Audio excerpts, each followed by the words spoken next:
এই তো এখানে বসে একটু সিনেমা দেখি। ওরে বাবার এর পেছনে কি? আরে এটা তো একটা পুতুল মনে হচ্ছে। আরে পুতুলটা তো অনেক সুন্দর, এটা আমি বাসায় নিয়ে যাব।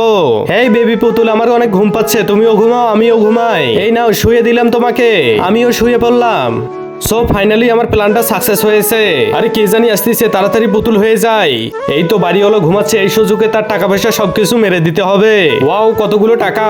আরে আরে এ তো চুরি করে পালাচ্ছে, তাড়াতাড়ি আমাকে ধরতে হবে ওকে। আরে আরে কিসের শব্দ এটা? ও মা এটা কি? এটা তো একটা চোর মনে হচ্ছে। আরে এই পুতুলটা তো আমি বিছানায় রেখেছিলাম, এখানে কিভাবে এলো? ওরে বাবারে, এই পুতুল যেখানে ছিল সেখানে রেখে দেই।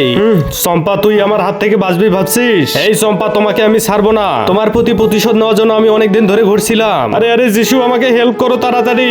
এই শয়তান ছেলে থামো, আমি থাকতে তুই চম্পার কোনো ক্ষতি করতে পারবি না, এই জেনে তুই। শোনো চম্পা, এই পুতুলটাকে জাদুর বাক্সে ঢুকিয়ে ওখানে বন্ধ করে রাখতে হবে। আমাদের কাজ হয়ে গেছে, চলো তুমি। আমার হাত থেকে চম্পাকে কেউ বাঁচাতে পারবে না। বন্ধুরা পরে কি হলো তা দেখার জন্য চ্যানেলটি সাবস্ক্রাইব করে কমেন্ট বক্সে পার্ট 2 লিখে যাবেন।